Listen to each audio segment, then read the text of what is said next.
ओम शांति। आज 25 जुलाई 2026 के बाबा के अनमोल मधुर महावाक्य सुनेंगे।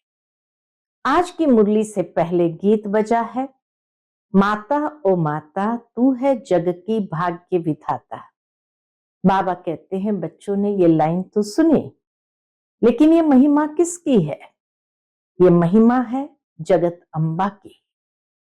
बाबा कहते हैं यहां भारत में ही जगत अम्बा की महिमा गाई जाती है। दुनिया में कोई देशों में जगत अम्बा या माताओं की महिमा नहीं होती है। जगत अम्बा को ही सरस्वती भी कहा जाता है, लेकिन बाबा कहते हैं विशेष जगत अम्बा की महिमा होती है। जगत अम्बा के साथ साथ जगत पिता भी जरूर होगा। तो जगत पिता कौन है? जिसको प्रजापिता कहा जाता है।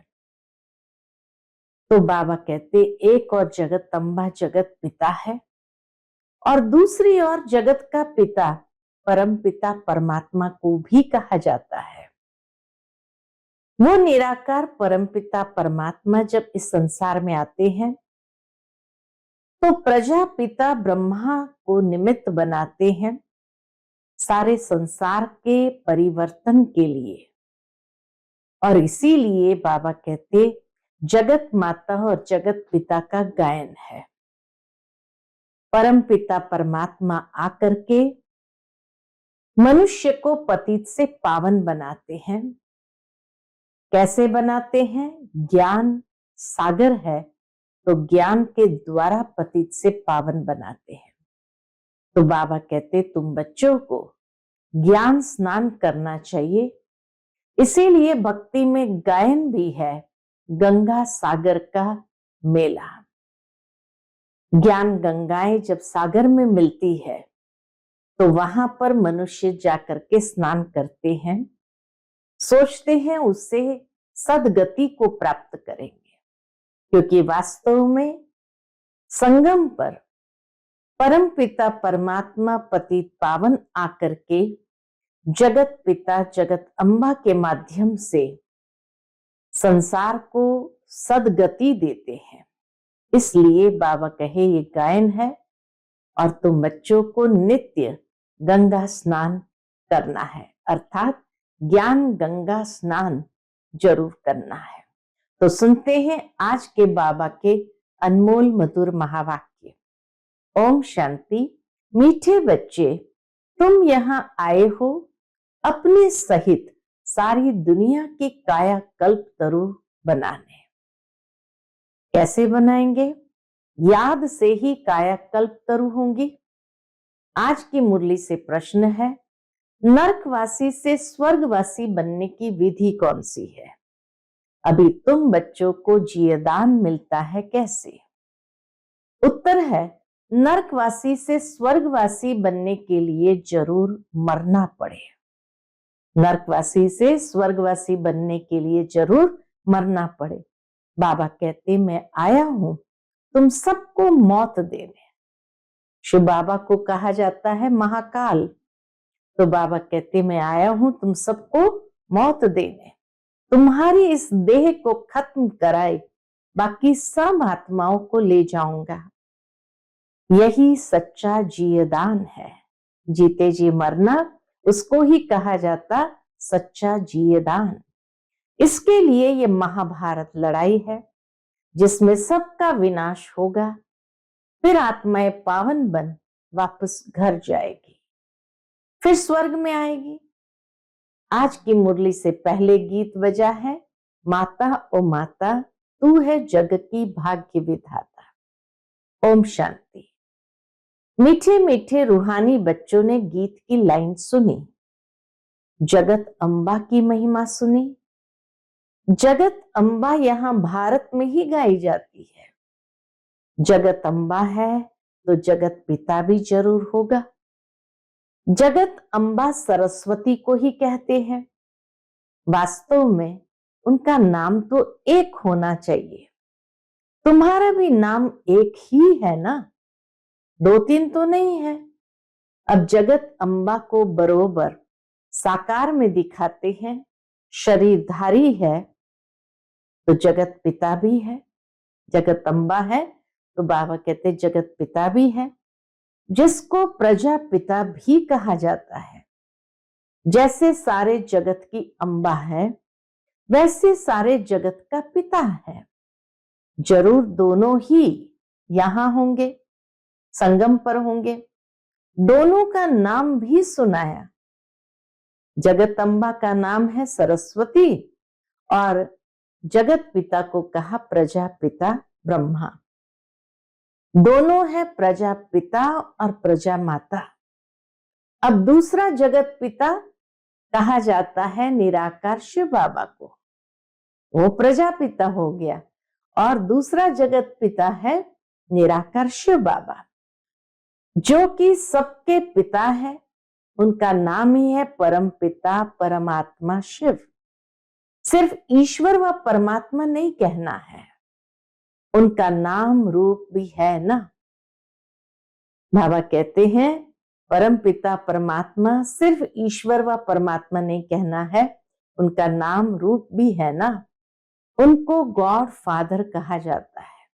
वह जगत पिता प्रजापिता, ये निराकार परम पिता परमात्मा जिसको गॉड फादर कहा जाता है। एक है आत्माओं का बाप, दूसरा है साकारी मनुष्य आत्माओं का बाप और मम्मा। शिव है आत्माओं का पिता। आत्मा कहती है वह हमारा बाप है। फिर आत्माओं को ये साकार शरीर मिलता है तो कहते हैं ब्रह्मा बाबा। तो दो बाप हो गए, एक शिव बाबा, दूसरा प्रजापिता ब्रह्मा। शिव बाबा का बच्चा है ब्रह्मा। एक निराकार पिता, एक साकारी पिता। निराकार पिता को कहा जाता है पतित पावन। ब्रह्मा व सरस्वती को पतित पावन नहीं कहा जाता है। पतित पावन तो एक है, ये तो दो हो गए। जगत पिता जगत अम्बा, ये तो दो हो गए। सब पुकारते हैं पतित पावन आओ, तो दो बाप हो गए। शिव बाबा है रचयिता, नई दुनिया रचते हैं तो पहले ब्रह्मा को जरूर रचना है। विष्णु और शंकर को कभी प्रजापिता नहीं कहते हैं। बाबा कहते ब्रह्मा को ही सिर्फ प्रजापिता ब्रह्मा कहा, विष्णु व शंकर को कभी प्रजापिता नहीं कहते हैं, ब्रह्मा को ही प्रजापिता कहते हैं। तो शिव बाबा प्रजापिता ब्रह्मा द्वारा एडॉप्ट करते हैं, कहते हैं हम शिव बाबा के बच्चे हैं। जिसको एडॉप्ट करते वो कहते हम शिव बाबा के बच्चे हैं। शिव बाबा ने इनमें प्रवेश कर एडॉप्ट किया है। वही आत्माओं को पावन बनाते हैं। आत्मा ही पतित बनी है, इस कारण शरीर भी पतित मिलता है। सोने में चांदी तांबे लोहे की खाद डालते हैं तो आत्मा में भी खाद पड़ती है। असल में आत्मा पवित्र मुक्तिधाम में रहने वाली है, जहां शिव बाबा भी रहते हैं। अब शिव बाबा प्रजापिता ब्रह्मा एक को बाबा एक को दादा कहेंगे। यह तो तुम जानते हो, सब मनुष्य मात्र शिव की संतान है। शिव वंशी, फिर है ब्रह्मा कुमार कुमारियां। शिव बाबा और दादा इकट्ठे हैं। शिव बाबा और दादा इकट्ठे हैं। शिव बाबा इनमें विराजमान है। हमको ब्राह्मण बनाए, राजयोग सिखाते हैं, मनुष्य को देवता बनाने। देवताएं रहते हैं सतयुग में। देवताओं को पतित पावन ज्ञान का सागर नहीं कहा जाता है। बाबा कहते देवताएं सतयुग में होते हैं, उनको पतित पावन ज्ञान का सागर नहीं कहा जाता। उनको बाबा भी नहीं कहा जा सकता है। नारायण बाबा भी नहीं कहेंगे, शिव बाबा कहेंगे। अब तुम विष्णुपुरी के मालिक बन रहे हो।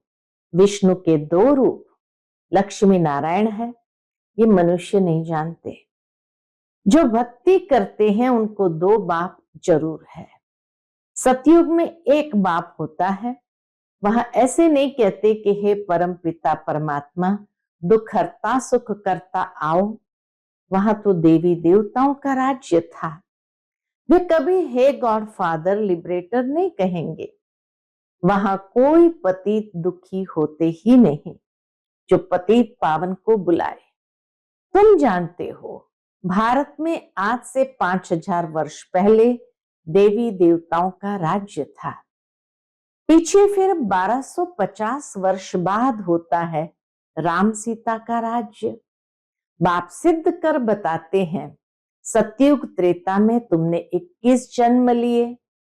ब्राह्मण देवता क्षत्रिय सब भारत में ही बनते हैं। बाप आकर पुरानी दुनिया को नया बनाते हैं, रीजेन्युएट करते हैं। रीजेन्युएट माना पुनर्नवा करते हैं। काया कल्प तरु बनाते हैं, अमर बनाते हैं। रीजेन्युएट कहो, काया कल्प तरु कहो, अमर बनाते हैं। तुम बच्चों को बाप आकर अमर लोक का मालिक बनाते हैं। जब भारत अमर लोक था तब देवताओं का राज्य था। सीढ़ी उतरते उतरते मृत्यु लोक के आकर मालिक बने हैं। कहते ना हमारा भारत, तो प्रजा भी मालिक हुई ना। तुम भी कहेंगे हमारा भारत। हम भारत के मालिक थे परंतु नरकवासी। देवताएं कहेंगे हम स्वर्गवासी हैं। तुम भी स्वर्गवासी थे, फिर 84 जन्म भोग नरकवासी बने हो। यहाँ भारत में ही शिव बाबा जन्म लेते हैं, इसलिए भारत में ही शिव जयंती मनाई जाती है। शिवरात्रि और शिव जयंती गाई जाती है। श्री कृष्ण की जयंती भी मनाते हैं। उनकी तो वेला भी बताते हैं। फलाने समय माता के गर्भ से जन्म हुआ। सतयुग में जन्म तो जरूर माता के गर्भ से लिया होगा। श्री कृष्ण जयंती होती है सतयुग नई दुनिया में, फिर पुनर्जन्म में आने लगा। बाबा सिर्फ एक की बात नहीं करते, लेकिन जैसे एक है वैसे ही सभी है। कृष्णपुरी सो विष्णुपुरी। राजाएं उतरते हैं तो सारी डिनास्टी उतरती है। उसमें राजा रानी प्रजा सब आ जाते हैं। जब चंद्रवंशी का राज्य होता है तो सूर्यवंशी का राज्य पास्ट हो जाता है, ट्रांसफर होकर चंद्रवंशियों को मिलता है। फिर चंद्रवंशियों से वैश्यवंशियों को मिलता है। अब तुम समझते हो हम ब्राह्मण कुल है चोटी। चोटी के ऊपर है बाप शिव बाबा। हम पहले ब्राह्मण थे, फिर शूद्र अथवा पैर बने। पैर से एकदम चोटी बनते हैं। पहले शिव बाबा फिर है चोटी। बाबा ने तुमको ब्राह्मण बनाया है। अब तुम शिव बाबा को बाबा बाबा कहते हो। इस हिसाब से पौत्र पोत्रियां हो गए। तुम जानते हो हम सब ब्रह्मा की संतान है, ब्राह्मण ब्राह्मणियां। एक बाप के हम सब बच्चे हैं। भाई बहन कब क्रिमिनल असॉल्ट कर नहीं सकते हैं। कितने ढेर बच्चे सब कहते हैं बाबा, तो इतने सब झूठे थोड़ी हो सकते हैं। सबका बाप तो वही निराकार शिव और साकार प्रजापिता ब्रह्मा है। बस एक बाप के बच्चे भाई बहन ठहरे। तुमको पवित्र जरूर बनना है। स्त्री पुरुष पवित्र कैसे बने? बाबा कहते स्त्री पुरुष पवित्र कैसे बने, इसलिए ये युक्ति ड्रामा में नोंदी हुई है। यहाँ सिर्फ ब्रह्मा कुमार कुमारियां है, कोई शूद्र कुमार कुमारी है नहीं। वह है पतित शूद्र तुच्छ बुद्धि, क्योंकि बाप को ही नहीं जानते हैं। कहते हैं ओ गॉड फादर। अच्छा, उनका ऑक्यूपेशन पता है? बाबा कहते पूछो। ओ गॉड फादर, तो उनका ऑक्यूपेशन पता है? नाम रूप देश काल बताओ। पूरा परिचय होना चाहिए। उनकी जीवन कहानी बताओ। अगर नहीं जानते हो तो नास्तिक ठहरे। जो भगवान को जानते ही नहीं है तो उनको तो नास्तिक कहेंगे ना। रचयिता और रचना के आदि मध्यंत को नहीं जानते। वह है ही पतित दुनिया, सतयुग पावन दुनिया, कलयुग को पतित दुनिया कहा जाता है। इस समय बिल्कुल तमो प्रधान है, इनको रौरव नर्क कहा जाता है। इनकी भी स्टेजेस होती है।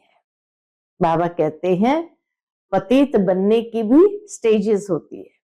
द्वापर से नरक बनना शुरू होता है, फिर वृद्धि को पाता है। भक्ति भी पहले सतो प्रधान अव्यभिचारी थी, फिर धीरे धीरे सतो रजो तमो होती है। तुमने देखा होगा जहां 3 रास्ते मिलते हैं उसको टिवाटा कहते हैं। उस पर तेल आदि चढ़ाते हैं, माथा झुकाते हैं। अब कहां शिव बाबा की पूजा, कहां टिवाटे की। इसको कहा जाता है तमो प्रधान भक्ति। पानी की भी पूजा करते हैं, पतित पावनी गंगा बहुत गाते हैं। अब पतित पावन कौन? पानी की गंगा कैसे पतित पावनी हो सकती है? वह तो पानी है ना। पतित पावन तो बाप है। शिव जयंती भी भारत में होती है तो जरूर भारत में ही आता होगा। मनाई शिव जयंती यहां भारत में तो जरूर भारत में ही आता होगा। पतितों को पावन देवता बनाने ब्रह्मा तन में आकर मनुष्य को देवता बनाते हैं। यहां तुम आते ही हो, इसलिए पतित से पावन बनने। जैसे तुम्हारी 2 भुजाएं हैं, वैसे उन्हों को भी 2 भुजाएं हैं। देवताओं को भी 2 भुजाएं हैं। 4-8 भुजा वाला कोई मनुष्य होता नहीं।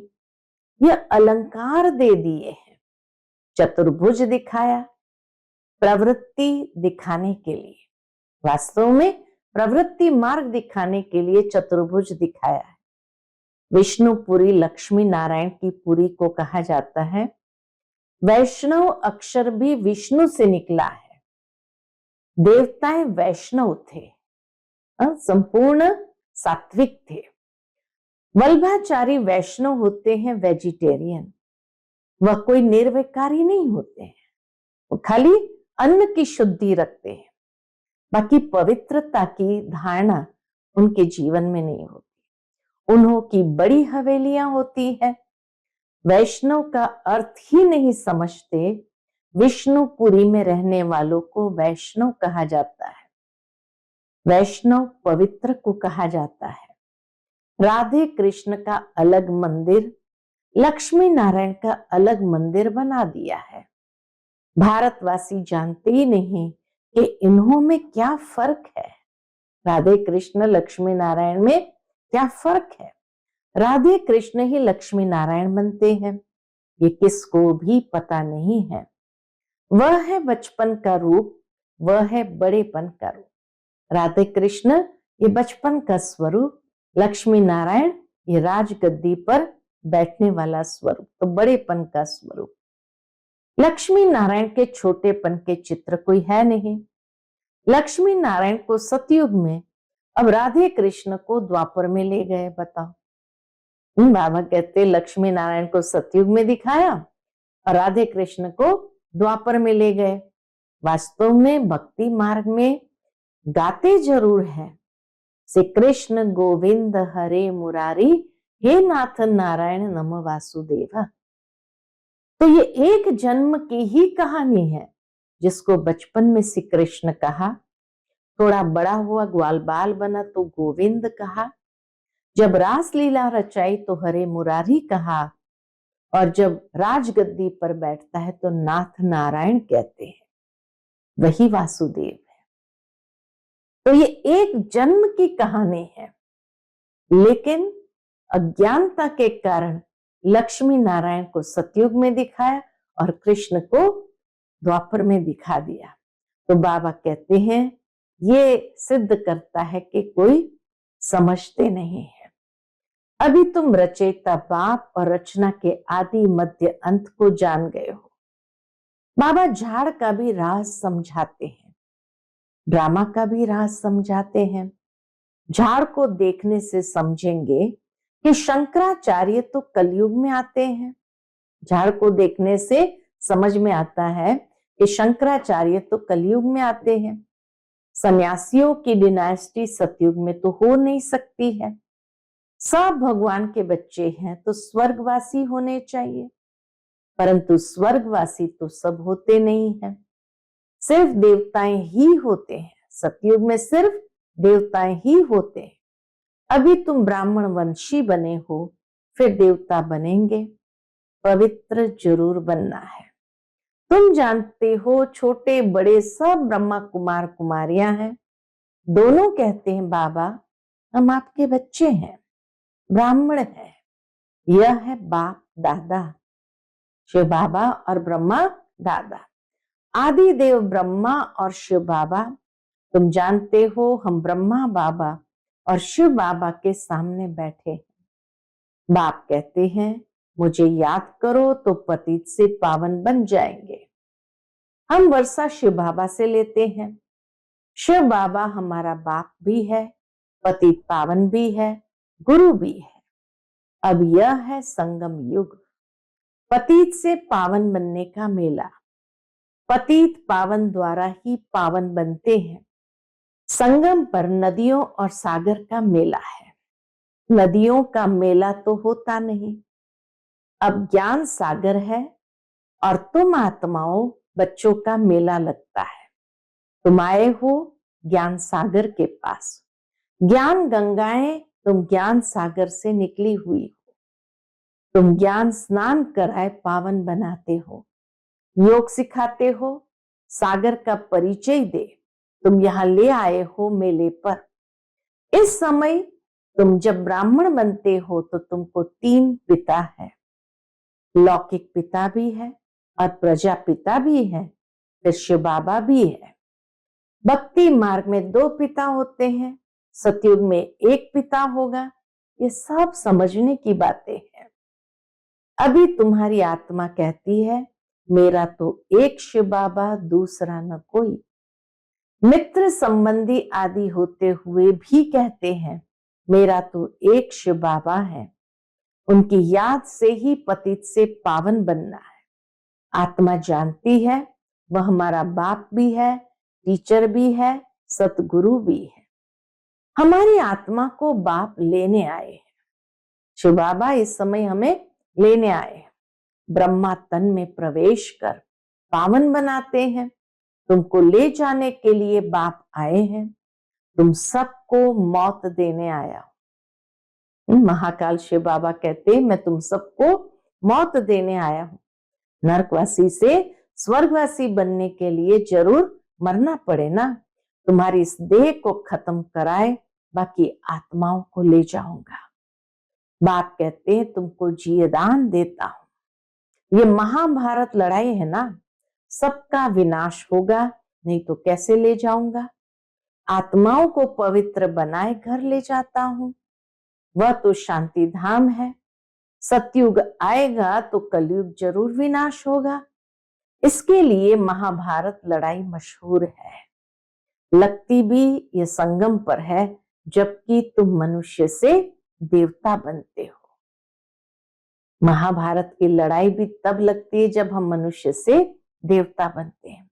अच्छा, मीठे मीठे सिकिलते बच्चों प्रति माता पिता बाप दादा का याद प्यार और गुड मॉर्निंग। रूहानी बाप की रूहानी बच्चों को नमस्ते। हम सब रूहानी बच्चों की रूहानी माता पिता बाप दादा को याद प्यार, गुड मॉर्निंग और नमस्ते नमस्ते। शुक्रिया बाबा, शुक्रिया। आज की मुरली से धारणा के लिए मुख्य सार है। पहली पॉइंट, ज्ञान सागर में ज्ञान स्नान कर स्वयं को पावन बनाना है। मित्र संबंधियों के साथ रहते बुद्धि में रहे मेरा तो एक शिव बाबा, दूसरा न कोई। दूसरी पॉइंट, विष्णुपुरी में चलने के लिए पक्का वैष्णव अर्थात पवित्र बनना है। नरक से जीते जी मरकर बुद्धि योग स्वर्ग में लगाना है। आज का बाप दादा का मधुर वरदान हम बच्चों के प्रति है, एक लगन, एक भरोसा, एक रस अवस्था द्वारा सदा निर्विघ्न बनने वाले निवारण स्वरूप भव। एक लगन, एक भरोसा, एक रस अवस्था द्वारा सदा निर्विघ्न बनने वाले निवारण स्वरूप भव। सदा एक बाप की लगन, बाप के कर्तव्य की लगन में ऐसे मगन रहो जो संसार में कोई भी वस्तु या व्यक्ति है भी ये अनुभव ही न हो। एक बाप की लगन, बाप के कर्तव्य की लगन में ऐसे मगन रहो जो संसार में कोई भी वस्तु व व्यक्ति है भी ये अनुभव ही न हो। ऐसे एक लगन, एक भरोसे में, एक रस अवस्था में रहने वाले बच्चे सदा निर्विघ्न बन चढ़ती कला का अनुभव करते हैं। वे कारण को परिवर्तन कर निवारण रूप बना देते हैं। कारण को देख कमजोर नहीं बनते हैं, निवारण स्वरूप बन जाते हैं। आज का स्लोगन है, प्रशंसा के आधार पर प्रसन्नता अल्पकाल की रहती है। प्रशंसा के आधार पर प्रसन्नता अल्पकाल की रहती है।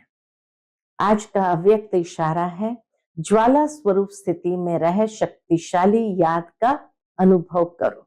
उसके अंतर्गत बाबा कहते, ज्वाला स्वरूप की स्थिति का अनुभव करने के लिए निरंतर याद की ज्वाला प्रज्वलित रहे। इसकी सहज विधि है, सदा अपने को सारथी और साक्षी समझकर चलो। ज्वाला प्रज्वलित रहे, उसके लिए सदा अपने को सारथी और साक्षी समझकर चलो। आत्मा इस रथ की सारथी है। यह स्मृति स्वतः ही इस रथ देह से व किसी भी प्रकार के देहभान से न्यारा बना देती है। स्वयं को सारथी समझने से सर्व कर्मेंद्रियां अपने कंट्रोल में रहती है। सूक्ष्म शक्तियां, मन, बुद्धि, संस्कार भी ऑर्डर प्रमाण चलती है। अच्छा, ओम शांति।